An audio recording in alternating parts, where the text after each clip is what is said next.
बच्चों ये आपका ग्राउंड है, इस ग्राउंड पर एक पोल है और इस पर एक टावर है, ठीक है।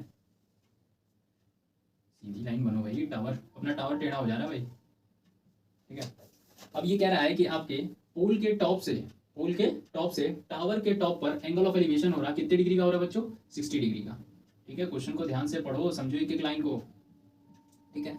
देन ये कह रहा है कि पोल के टॉप से टावर के बॉटम पर एंगल ऑफ डिप्रेशन हो, मतलब ये समझो कि ये एकदम सामने देख रहा था, फिर वहां से एंगल झुका और यहाँ पर आ गया, ठीक है। तो यहाँ पर कितना हो रहा है? ये 30 डिग्री का, ठीक है। बात समझ में आ रही है? बिल्कुल आ रही होगी। अब मुझे एक बात बताओ कि ये एंगल कितना होगा, आप लोग बताओ। अगर आप ध्यान से देखो, चीज को समझो, तो आपने दो पैरेलल लाइंस, ठीक है, और एक ट्रांसवर्सल लाइन पढ़ा होगा, ठीक है। आप लोग अल्टरनेट इंटीरियर एंगल पढ़े होगे भाई, ये एंगल इसके इक्वल होता है। तो बस इसी चीज को समझिएगा कि ये z बन रहा है, देखो z, ठीक है। तो अल्टरनेट इंटीरियर एंगल से ये 30, तो ये भी आपका कितना हो जाएगा? 30 डिग्री। इतनी बात समझ में आ गई? बिल्कुल आ गई। यदि मीनार की ऊंचाई 76 मीटर है, मीनार मतलब क्या है? टावर, ठीक है।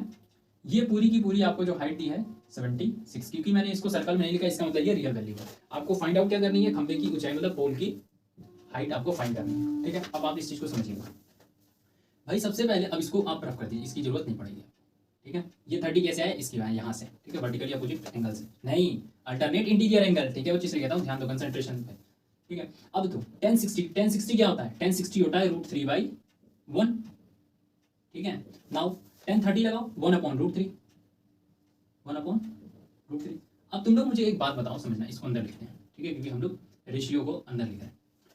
अब ये जो डिस्टेंस है वही डिस्टेंस ये है। अगर ये 1 है और ये √3, तो ऐसा कैसे होगी?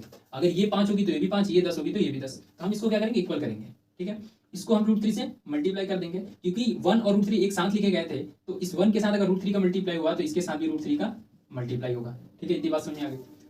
ये √3 हो गया, ये भी, क्योंकि 1 का मल्टीप्लाई करने का कोई फायदा नहीं है। फायदा इन द सेंस है कि भाई 1 अगर ये है, 1 का मल्टीप्लाई किसी में भी करेंगे तो वो वही रहता है जो पहले था।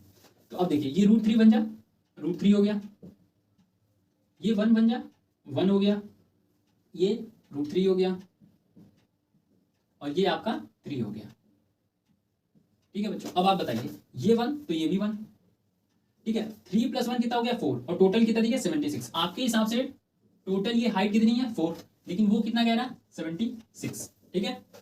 अब आप मुझे बताइए, हमें वैल्यू कितने की फाइंड, तो यूनिटरी मेथड लगा दीजिए। 1 की वैल्यू कितनी होगी? तो आप कहेंगे कि 1 कैसे है? जब 4 को 4 से डिवाइड किया, तो इधर भी 4 से डिवाइड कर देंगे, या ऐसे समझो कि ये यहाँ चला गया, ठीक है। आपको वैल्यू कितने की फाइंड करनी है, आप बताइए। आपको ये वाली वैल्यू फाइंड करनी थी, और ये कितनी है? 1, तो 1 की वैल्यू डायरेक्ट मिल गई। आप इसको 19 4 जा 76, ठीक है बच्चों। 19 मीटर आपका आंसर हो जाएगा, जो कि है ऑप्शन बी।